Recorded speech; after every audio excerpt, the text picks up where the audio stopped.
I am very happy. I am sure with my staff that good work for this season. We were 15 teams. Now we are 13. Alors my job is to ask FIFA to come back to 15. Was my English was good? Jusqu'à minuit, c'est l'after-foot. Gilbert Brébois.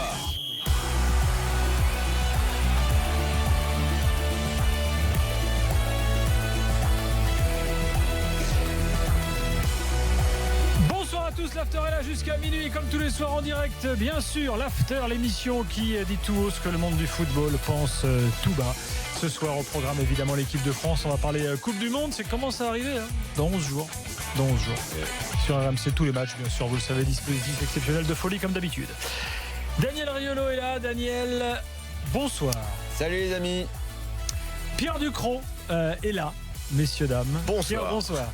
Et un invité ce soir dans notre série des Amis de l'After, Jérôme Lata. Jérôme, bonsoir. Bonsoir. Jérôme Lata des Cahiers du Foot. Devenu plusieurs fois dans l'after. Et là, tu es là parce que les Cahiers du Foot renaissent en version papier. Alors avant, c'était un journal. Ouais. Maintenant, c'est, je ne sais pas comment le qualifier, quasiment un livre. C'est une revue, ouais. Une revue livre. On appelle ça un MOOC, mais c'est pas très MOOC. joli. Ouais. Ouais. On va en reparler tout à l'heure parce que tu nous raconteras ce qu'il y a dedans et puis pourquoi maintenant. Donc c'est pas réellement le journal comme avant qui ressort. Ah non, c'était un mensuel avant, un format un peu tabloïd. Ouais. Là, on a carrément complètement changé de format. Et puis c'est pas en kiosque, c'est en librairie. Faut le dire. Important, tu as raison.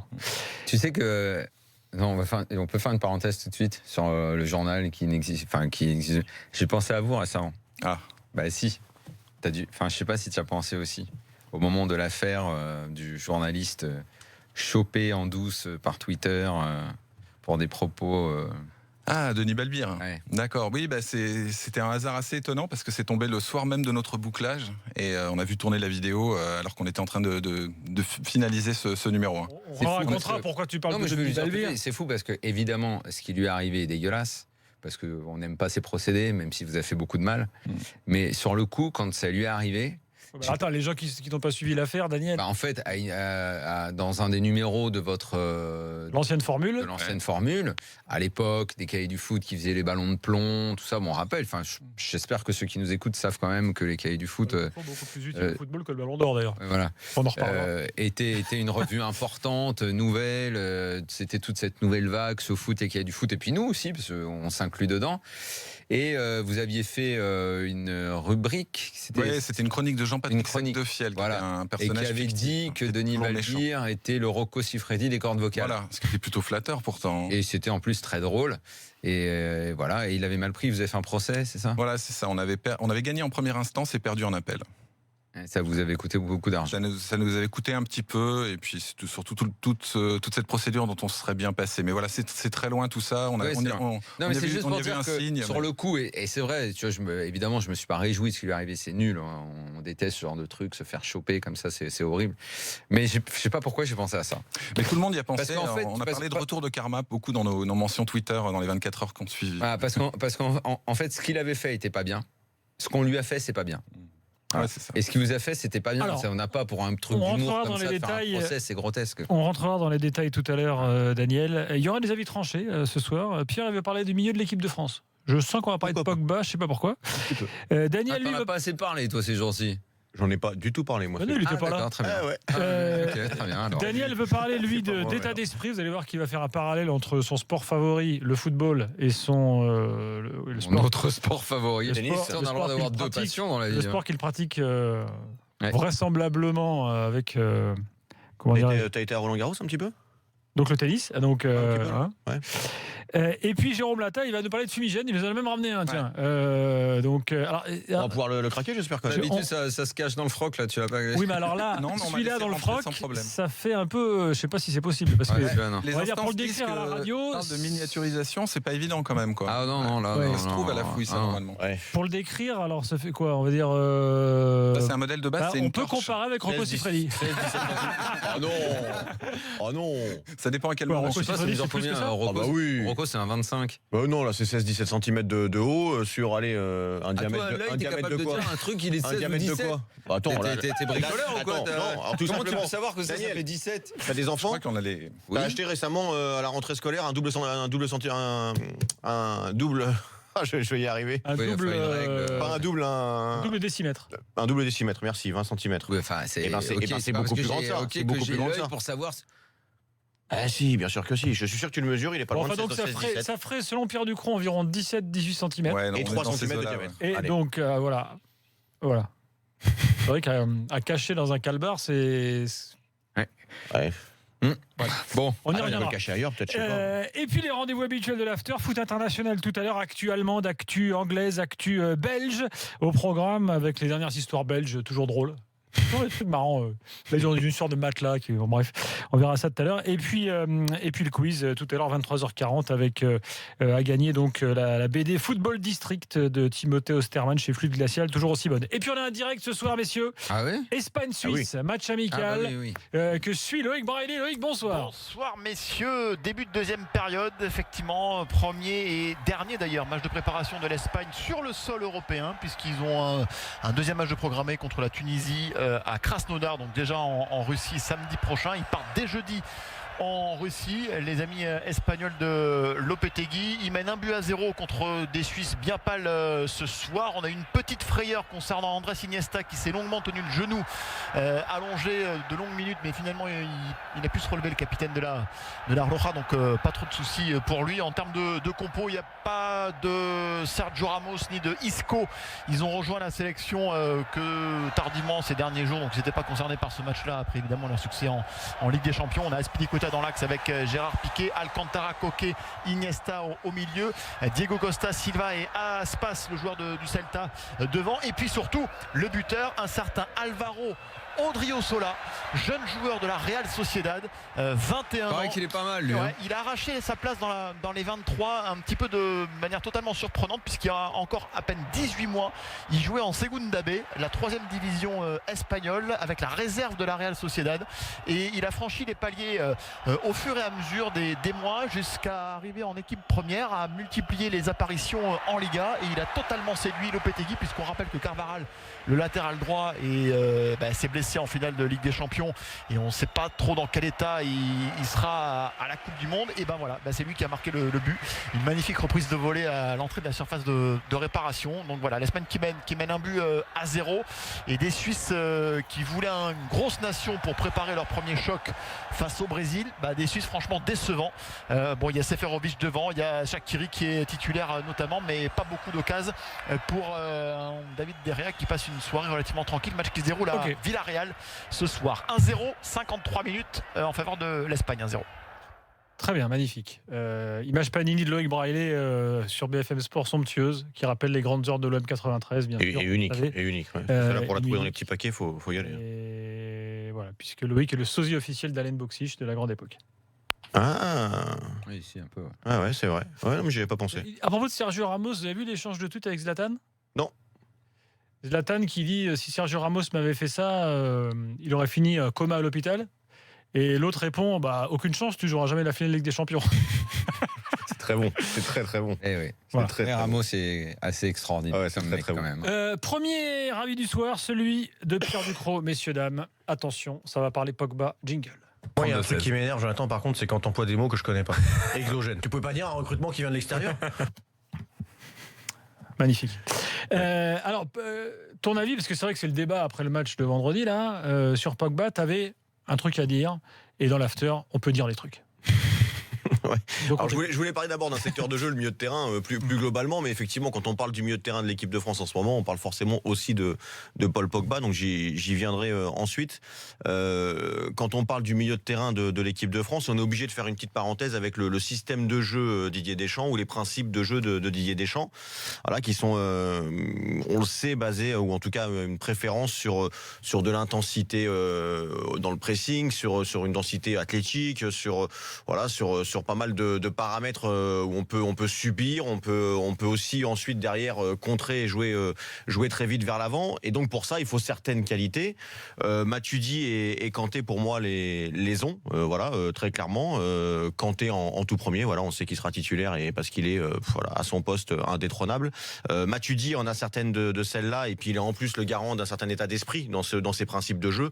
C'est pas que dans le pressing ou avec le ballon ou sans le ballon ou dans les principes de jeu, c'est aussi au niveau de l'état d'esprit. Donc ces deux-là, on est à peu près sûr pour moi qu'ils seront titulaires. Il reste la troisième place. La troisième place, il reste Tolisso ou Pogba pour moi. Voilà, c'est ou l'un ou l'autre. Tout le monde le sait. Alors, tout le monde en ce moment met Tolisso devant Pogba. Je suis pas loin de penser la même chose parce qu'en ce moment, Tolisso a passé un cap et honnêtement a beaucoup progressé sur certains domaines. Ce que je mettrais peut-être en premier, c'est le vice. Il est devenu très très vicieux, mais dans le bon sens du terme. Il était déjà à Lyon. Il était déjà un peu, mais il l'est encore plus. Et je trouve que ça fait énormément de bien dans cette équipe, au milieu de terrain. Il a progressé également, je trouve, athlétiquement, dans la consistance de ses matchs. Il est très costaud. Et donc, je suis pas loin, effectivement, de penser, comme tout le monde, que Paul Pogba, malheureusement, en ce moment, vient derrière. Je dis malheureusement parce que quand on parle de principe de jeu Didier Deschamps, ça peut paraître bizarre, mais pour moi, celui qui devrait y être le plus adapté, c'est Paul Pogba. Voilà, celui qui a les qualités normalement, pour moi, naturelles, pour mettre de l'intensité dans un pressing, pour être athlétiquement au-dessus des autres, pour être ensuite dans l'utilisation du ballon beaucoup plus rapide, parce qu'il l'a été. On se souvient tous de la grosse période Pogba à la Juventus de Turin, c'est ce qu'il faisait. Il ratissait énormément de ballons, il avait une zone de destruction énorme au milieu, il était un peu plus bas. Il n'hésitait pas à aller au charbon également, il le fait beaucoup moins. Il avait cette capacité à casser les lignes ou par la passe ou en percussion avec le ballon, mais il le faisait beaucoup moins souvent et beaucoup mieux et en partant de plus loin face au jeu. Et puis il avait ce jeu long qui parfois lui permettait aussi d'alimenter les attaquants sur des phases rapides dans le dos de la défense. Donc finalement, tout ça pour dire que Pogba a énormément changé, moi je trouve, et que c'est pas forcément le terrain est juste la résultante de ça, mais que je pense que ça s'est passé ailleurs. Ça s'est passé dans son transfert à Manchester, où il a fait partie d'un autre monde. Il est rentré dans un autre rôle. Il a oublié qu'effectivement ses qualités, c'était avant tout de mettre un bleu de chauve sur le terrain et de se battre dans un milieu de terrain pour ensuite à la récupération de ballon faire parler ses qualités. Et ça, il le fait plus du tout. Et je pense que s'il veut retrouver une place en équipe de France, je parle même pas pour ce mondial, parce que j'ai presque l'impression que c'est trop tard, malheureusement. Je pense qu'il faut qu'il se remette dans ce qu'il savait faire le mieux, ce qui lui a permis d'arriver presque tout en haut, ce qui lui permettra, s'il le fait pendant plus longtemps que de 2013 à 2014-15, d'être parmi les meilleurs joueurs du monde, comme ce qu'à un moment on avait pressenti pour lui. Donc voilà, c'est pour ça que j'ai intitulé cet avis tranché, revenir aux bases, revenir au retour aux sources, ou retour à la case départ. J'avais soumis aussi l'idée, parce que ça passera que par là. Et malheureusement pour nous, ou pour lui, ou pour les deux, parce que c'est un joueur formidable et on en aurait bien besoin en Coupe du Monde, je pense que ça prendra un peu de temps, moi. Donc Pogba, tu le vois pas titulaire et tu penses que son... Ouais. En tout cas, pas titulaire tout de suite. Après, il y sera forcément à un moment donné dans la Coupe du Monde. Ouais. Daniel, d'accord avec Pierre ? Dans certains matchs. En fait, j'ai du mal à comprendre, enfin, je sais pas si j'ai du mal à comprendre, mais le mystère dans lequel on s'est foutu avec Pogba. En temps normal, un mec qui, si tu prends toutes ses prestations en équipe de France, je pense que tu les additionnes, tu fais une moyenne, tu as un joueur moyen. Sur tous ces matchs. Ouais, moi, je parle globalement. Tu peux mettre tous ces matchs depuis sa première sélection à là. Non, mais je parle avec ses performances en club et son histoire en club, qui pour moi effectivement l'ont plus construit que l'équipe de France. J'ajoute ces 2 dernières saisons en club. Où si on est à la moyenne, c'est à l'arrache, quoi. C'est l'étudiant qui chope le bac au rattrapage, 10, vraiment à l'arrache. Et pourtant, on fait débat. Alors que logiquement, avec un tel CV, et étant donné la concurrence et les joueurs qui, quand ils sont alignés, sont bons, on ne devrait pas faire de débat. Parce qu'il y a un potentiel qu'on a décelé à un moment donné, énorme. C'est ça, on l'attend encore, Pogba. Il a 25 Jérôme. ans. Il a 25 ans, son potentiel, personne le met en doute. Et c'est vrai qu'il tarde à le concrétiser aussi bien en équipe de France qu'à Manchester. Mais c'est peut-être le moment, une Coupe du Monde qui lui permettrait de passer comment tu vis avec ça, sachant que les autres, eux, se démerdent bien, progressent, continuent, avancent. Que si tu t'appelles Tolisso, Kanté, Matuidi, tu dis pourquoi je suis pas titre. Pourquoi c'est lui qui part avec l'idée qu'il doit être titulaire? Pourquoi c'est lui dont on parle? Pourquoi c'est lui qui fait débat? Vous m'enleverez. Vous m'enleverez. Bon, d'accord. Vous n'allez pas m'enlever de l'esprit, pardon. Que le prix de son transfert joue énormément. Ah oui, non, mais c'est ce que je te dis, quand il est rentré dans un autre rôle. Le prix de ce transfert, en fait, est la conséquence de ce potentiel.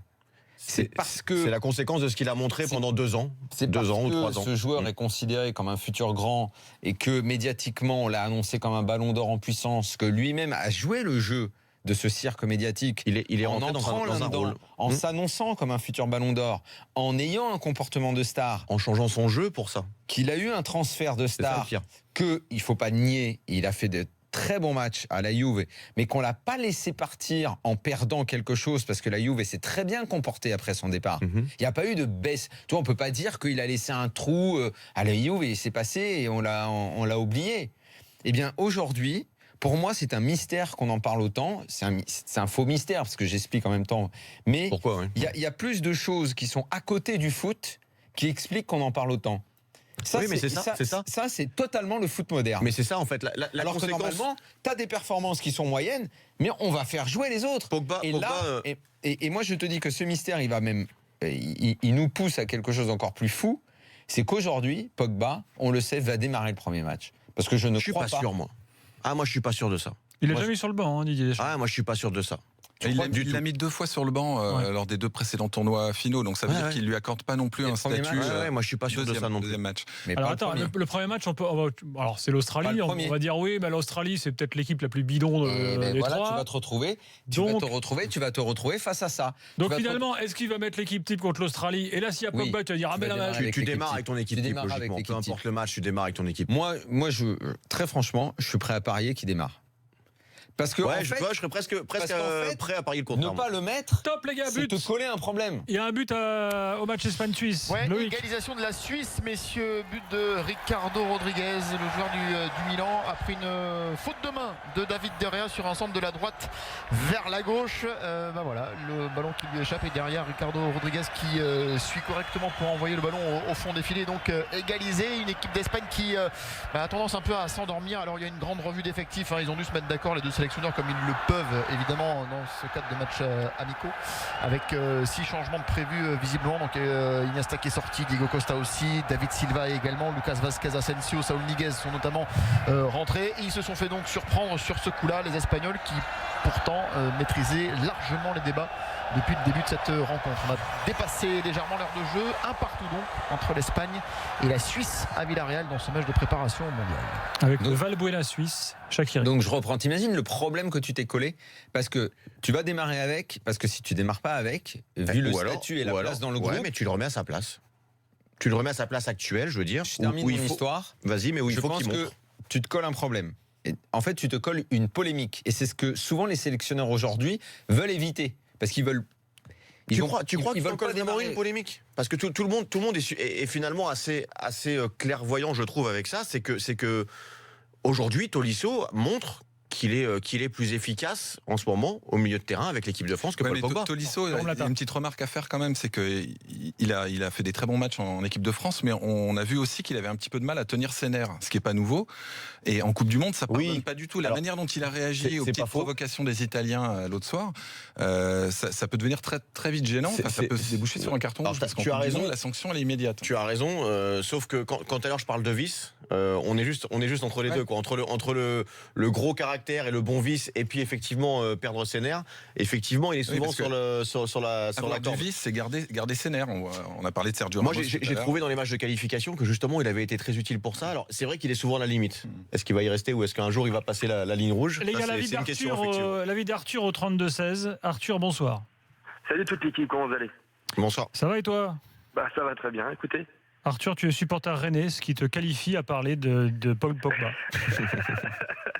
Fan de l'équipe de France avant tout. Moi, je voulais réagir aussi par rapport à vos avis, forcément par rapport à l'avis de Franchet aussi, à vous dire que je suis d'accord avec votre avis. Et surtout, j'avais eu la chance de l'évoquer l'autre jour dans la team du gars, mais qu'on le mette en danger, Paul Pogba, qu'on le mette en danger, parce que certes, on veut éviter ces polémiques. Tolisso, je suis pas fan de l'homme en soi, mais c'est un joueur qui monte et qui est extraordinaire aussi.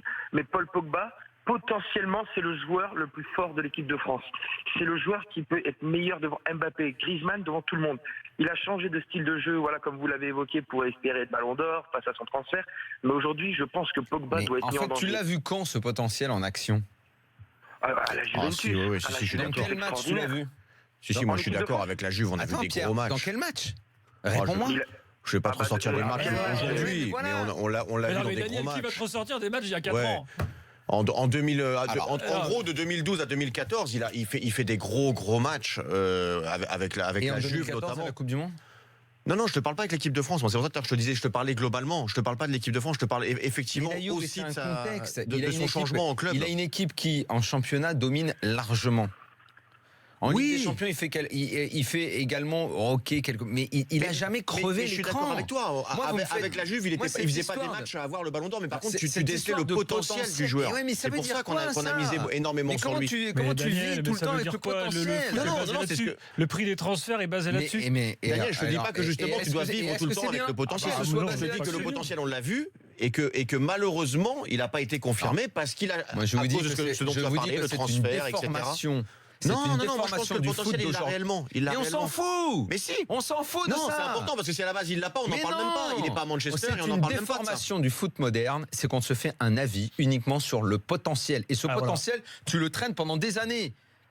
Le potentiel, Ben Arfa, il l'a traîné 20 ans. Oui, si tu ne confirmes pas. Oui, mais le propre d'un potentiel, c'est qu'il y a des choses qui l'étayent quand même. C'est-à-dire que tu disais que Pogba, il n'a pas étincelé en Coupe du Monde ou à l'Euro, mais c'est pas vrai. Enfin, c'est pas tout à fait vrai. Il a fait des bons matchs à chaque fois. En 2014 et en 2016, il a fait des bons matchs.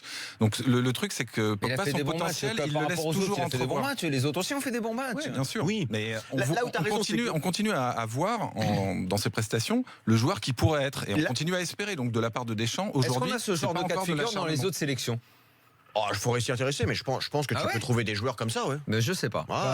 Faudrait fouiller, mais franchement, en fait, tu as raison. Le potentiel, à un moment donné, tu devrais plus t'en occuper. Parce tout le monde parle de potentiel pendant des années. Özil. Mais Özil avec l'Allemagne, il est toujours bon. Ouais. Oui, avec l'Allemagne. En plus, j'y ai pensé en posant la question. Verratti avec l'Italie. Mais il se fait démonter, plus personne ne veut le voir en Italie. Oui, alors qu'il y a un gros potentiel aussi. Mais il se fait tailler. Il se fait tailler, il n'est pas essentiel du tout avec la sélection. Non mais oui, alors pour parler vraiment de Paul Pogba, je pense que c'est vraiment là l'année charnière. Je pense que c'est aujourd'hui où maintenant Deschamps doit le mettre en danger, doit le mettre sur le banc.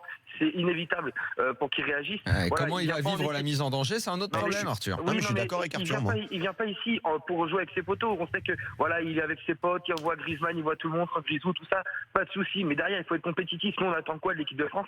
C'est qu'elle gagne cette Coupe du Monde. C'est que Pogba soit là, soit présent. Aujourd'hui, Pogba, s'il n'est pas présent lors de cette Coupe du Monde, je serais complètement d'accord avec toi, Daniel, sur le fait que le potentiel qu'il avait, il l'a malheureusement gâché et peut-être qu'il le traînera encore, ce fameux potentiel. Aujourd'hui, Pogba, il doit y aller. Enfin, franchement, il faut qu'il revienne aux bases et qu'il fasse jouer l'ensemble de l'équipe et pas qu'il vienne juste pour taper des tchèques et pour rigoler et puis danser sur la musique. Non, là, c'est l'équipe de France. Moi, plus que le potentiel, je préfère constater qu'un mec comme Griezmann est tout le temps bon, que quand tu fais appel à Matuidi, avec ses qualités, ses défauts, il te fait tout le temps des bons matchs, que Tolisso, en très peu de temps, le mec, alors que lui, on lui voyait pas un potentiel à la Pogba, il répond présent. Je suis d'accord avec toi là-dessus, il n'y a pas de souci. Que tous les mecs, allez, on va conclure, les gars. Que Giroud, qui est le mec qui a peut-être le moins de potentiel de tous, il te claque toujours son petit but. Daniel, s'il te plaît. Il y a quand même un totem incroyable sur Pogba. Trois messages. Alors après, peut-être il sera bon, j'en sais rien. Michel qui nous dit il faut le mettre titulaire contre l'Australie, sinon il sera perdu à jamais. Et voilà, donc. Oui, mais non, tu mets pas titulaire un garçon pour ça, je suis désolé. Et puis Oumar nous rappelle quand même qu'en 2014, il est élu meilleur jeune joueur de la Coupe du Monde. Oui, tout à fait. Il était dans la liste des ballons d'or, du ballon d'or, les 23, etc. Enfin voilà, c'est à ce moment-là où il est le meilleur. Pogba, on est d'accord qu'il y a eu consigne capillaire. On dirait, ouais. Moi, je pense qu'il y a eu consigne générale en équipe de France. T'as remarqué qu'il n'y en a aucun. Il n'y a pas un poil qui dépasse. Il n'y a pas un poil qui dépasse. C'est le retour de Passarella. Soit Passarella qui avait. Soit il y a eu consigne. C'est Passarella. Je suis sûr qu'il y a eu consigne. Alors tu sais quoi, Gilbert, soit il y a eu consigne. Regarde Griezmann, regarde Pogba, regarde tous les. Tu sais quoi, ce que j'aimerais plus qu'une consigne d'un staff ou d'une fédé ou un truc comme ça. Moi je pense qu'il y a eu consigne. Moi j'aimerais que ce soit peut-être dans le groupe où il se soit passé le mot, il se soit dit écoutez les mecs, vous savez quoi, on va arriver par la petite porte, on est discret, les coupes de cheveux, les vidéos, machin, on met ça de côté. La dernière fois qu'il était coiffé comme ça, il avait 12 ans. Bien moi. Non mais ça lui va bien, tu vois. Ça lui va bien. Et quand on dit retour aux bases, moi, à la limite, tu vois, je préférerais le voir comme ça, remettre le bleu de chauffe, la pioche, on l'appelle normalement la pioche. C'est pas sorti comme ça. C'est que pendant des années, il a joué avec ses grandes jambes pour ratisser et détruire le jeu des adversaires. Il l'a fait. Moi, j'ai des images de Pogba dans des matchs. Alors Daniel, je suis d'accord, c'est loin, mais il l'a fait à son jeune âge, donc ça veut dire qu'il peut le refaire s'il rebosse, s'il se remet au bon endroit avec ses qualités. J'ai des images de lui avec la hargne sur le visage. Ça fait longtemps que je les vois plus ces images-là. On passe à la suite. Excuse-moi Gilbert. Pas de problème. Espagne-Suisse, le point, Loïc Braille. Il reste 20 minutes à jouer à Villarreal, un partout entre l'Espagne et la Suisse. Odriozola qui ouvre le score à la 28e, égalisation des Suisses en deuxième période par Ricardo Rodriguez, et les revues d'effectifs qui se poursuivent surtout côté espagnol là pour Lopetegui. On a fait sortir justement le buteur Odriozola, et bon, ça reste un petit rythme, un petit peu comme le Brésil tout à l'heure face à la Croatie à Anfield. C'est pas encore la grande Espagne qui fait quand même partie des favoris pour le mondial, mais voilà, on sent que c'est un match de transition entre la fin de saison de club de la plupart des joueurs qui ont beaucoup joué et la phase finale de la Coupe du Monde qui se rapproche. Un partout, il reste 20 minutes. A tout de suite Loïc, dans quelques instants on est de retour pour parler état d'esprit. Cette fois Daniel va établir un pont entre le football et le tennis. Que va-t-il se passer, messieurs dames? On va le voir dans quelques instants. 32-16, hashtag RMC Live, on vous attend sur Twitter, on vous attend sur Direct Studio. Ce soir Jérôme Lata est avec nous dès qu'il est. A tout de suite.